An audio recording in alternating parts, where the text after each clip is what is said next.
Olá, querido aluno, tudo bem com você? Eu sou a professora Jéssica e agora nós daremos início a mais uma aula de História. Hoje nós falaremos sobre conceito de império na Antiguidade.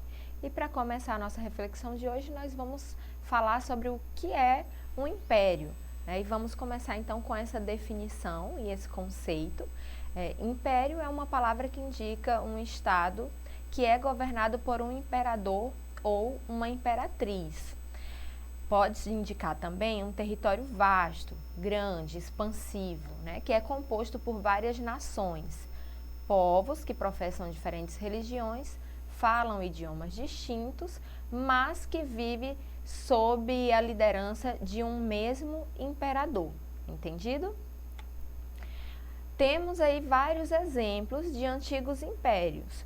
Os babilônicos, por exemplo, né, que são muito conhecidos e marcaram a sua época, né, e a história por terem elaborado o Código de Hammurabi, que é o primeiro conjunto, compilação de leis que se conhece. Os egípcios também são muito conhecidos por suas obras faraônicas, né, pelas suas pirâmides e sua arquitetura impressionante. E eles formaram seu império cerca de 3.000 anos antes de Cristo. Viviam em diversas comunidades à beira do rio Nilo. Temos aí os maias, os gregos, que são muito conhecidos pela democracia, né, por terem também dado origem aos Jogos Olímpicos, que marcam até hoje, né, toda a nossa sociedade e influenciam o mundo. Os romanos também, que nós vamos falar bastante, desenvolveram o direito, além de outros exemplos, né, de impérios antigos. E se nós fôssemos citar, qual teria sido o mais poderoso desses impérios? Será que a gente conseguiria mensurar qual seria o império mais poderoso? Então, primeiro, nós vamos utilizar o conceito de império, que foi estabelecido pela antropóloga Carla Sinopoli, né, em um artigo desenvolvido por essa autora chamado Arqueologia dos Impérios, onde ela fala que, de acordo com seu estudo, né, império trata-se de um tipo de estado territorial e expansivo. Então, guarde essas duas palavras, né, territorial e expansivo, que você vai compreender um pouquinho mais no decorrer da nossa aula de hoje. Então, é um estado territorial e expansivo e também incorporador, que envolve relações nas quais um estado exerce controle sobre outras entidades sociopolíticas. Então, esse caráter expansivo de um império vai ficar bem claro logo a seguir. Um fator relevante para mensurar o poder de um império é, então, a sua distribuição geográfica, né? Quando nós falamos que o império tem um caráter expansivo, ele está relacionado, né, à sua distribuição geográfica, bem como também à sua capacidade de expandir, ou seja, de agregar territórios e povos ao seu domínio. Então, sem dúvidas, o império mais vasto que nós podemos mensurar na antiguidade foi o Império Mongol, né, de Gengis Khan, e também seus sucessores. Os mongóis eram guerreiros e podiam estender rapidamente a sua influência sobre toda a região.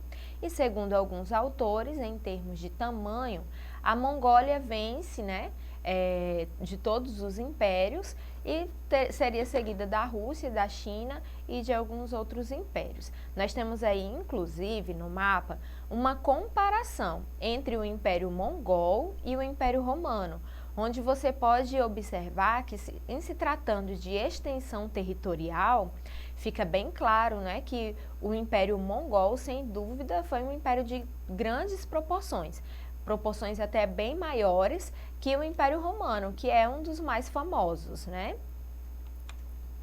Então, agora nós vamos falar de qual seria o império mais famoso, né? Podemos mensurar qual teria sido o mais poderoso e agora vamos falar do mais famoso, que é, sem dúvidas, o Império Romano.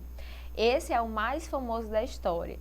Devido à sua estrutura militar e administrativa, o Império Romano teve a capacidade, né, de que fosse não só um dos mais expansivos, ou seja, que mais teria crescido, né, visto que Roma era uma cidade muito pequenininha, conseguiu expandir muito o seu território, mas também que sobreviveu, né, ele foi vindouro, ou seja, sobreviveu por cerca de 10 séculos.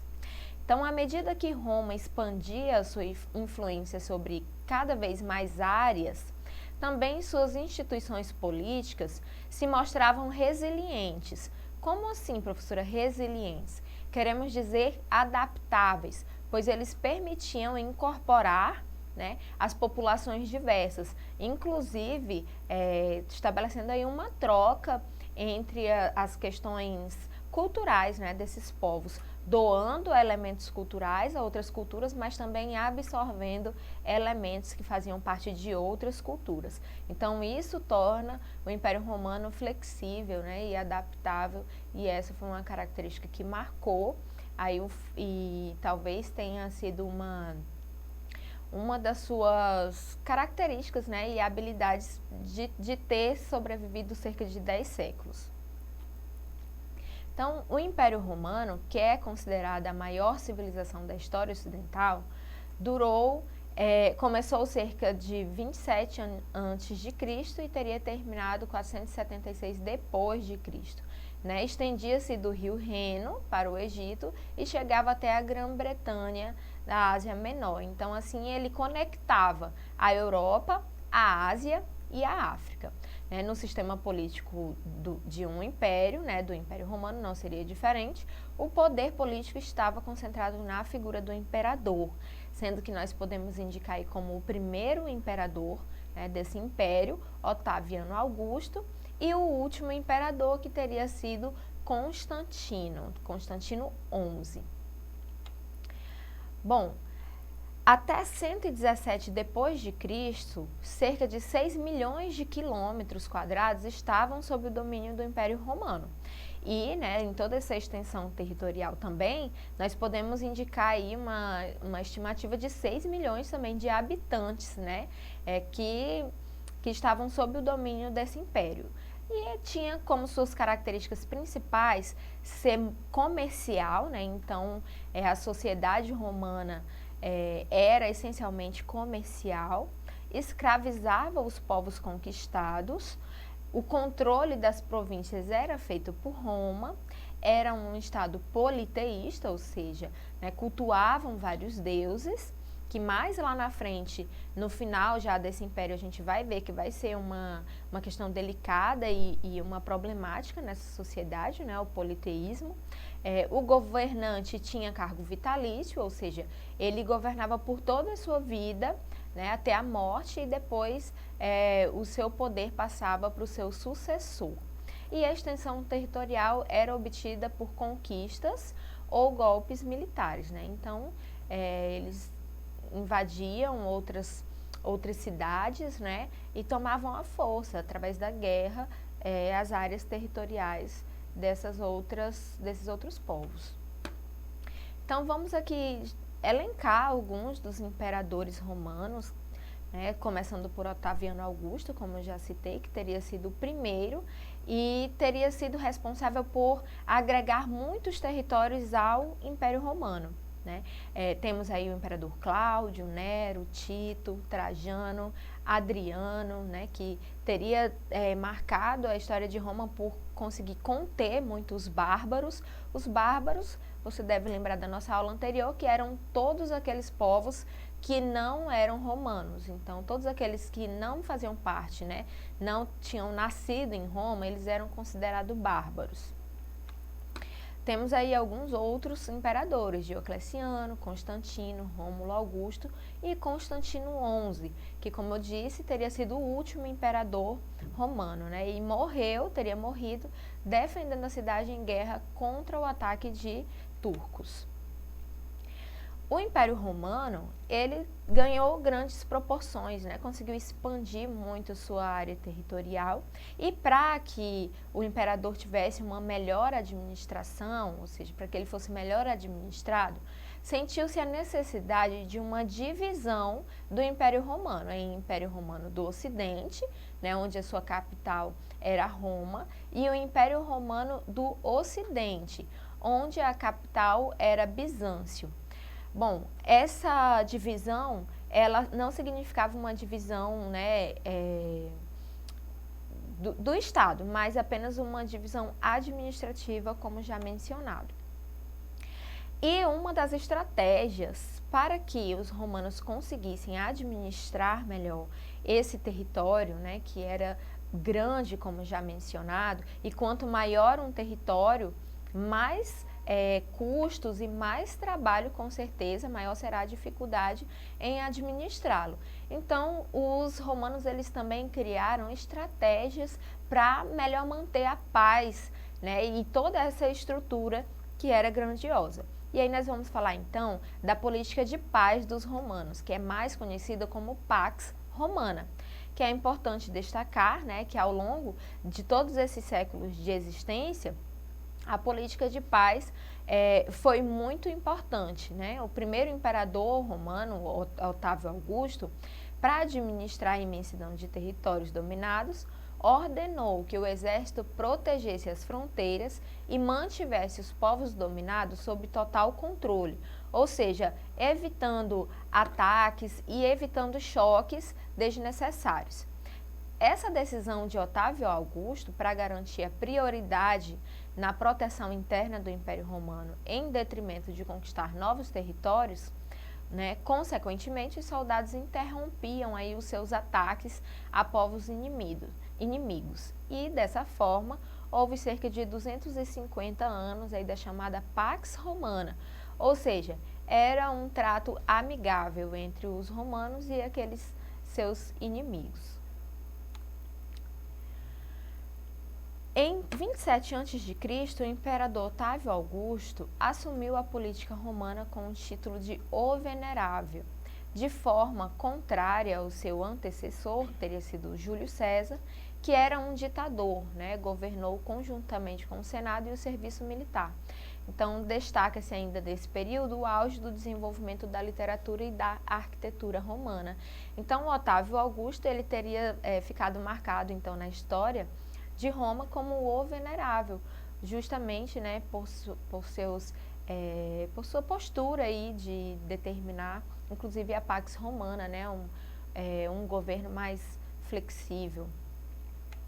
Vamos então falar um pouquinho sobre a arquitetura romana, já que foi uma área que se desenvolveu muito nessa sociedade. Vamos então destacar um pouquinho as características, né? As riquezas de Roma então proporcionam o desenvolvimento da arquitetura, que é marcada pelo arco de volta plena ou perfeita e as cúpulas dos tetos, né, que eram construídas em forma de abóboda, semelhante a uma meia bola. E outra característica era a funcionalidade dessas obras. Assim, os grandes espaços do poder público eram amplos e propícios para a circulação de pessoas.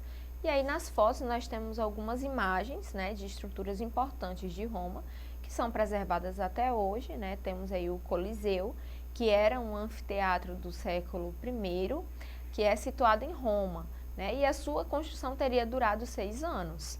Então, observe aí as formas, né?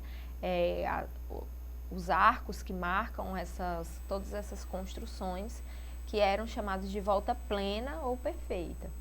Então, temos aí à direita a ponte do Garde, que é um aqueduto com 49 metros de altura, e ela é considerada a antiga e mais alta do mundo. Então, ainda observando essas imagens, eu queria chamar a sua atenção para essas formas arquitetônicas, né? Será que a gente observa a influência dessas características e desses traços da arquitetura romana também em outras culturas? E aí eu trouxe aqui uma comparação, né, dessa arquitetura aqui na nossa cidade, onde a gente pode observar semelhanças aí nessas características e nesses elementos arquitetônicos, como a volta perfeita, né, os arcos aí na estrutura do Parque da Maternidade aqui na nossa cidade. Então, é uma cultura que realmente influenciou e influencia além dos seus tempos, né? E que isso vai muito além do tempo e do espaço, né? Nós que estamos aqui em outro continente, somos também influenciados ainda hoje por essa cultura. Então, os romanos, eles incorporaram elementos culturais, assim como doaram também esses elementos, sendo uma civilização muito influente, né? E no Oriente Médio, surgia aí uma religião monoteísta que mudaria para sempre o destino de Roma. Então, como citado anteriormente, Roma era uma civilização politeísta, porém, com o surgimento do cristianismo, que é uma religião monoteísta, o destino de Roma vai mudar, né? Mas não deixar de ser menos impactante. Vamos então agora exercitar a nossa aula de hoje. Ao longo dos 5 séculos de existência, houve uma importante política de paz entre os romanos e os povos agregados em seus domínios. E essa política ficou conhecida como Pax Romana, Acordo de Paz, Pacificação ou Tolerância Romana. De acordo com a nossa aula, nós vimos que essa política de paz era chamada de Pax Romana.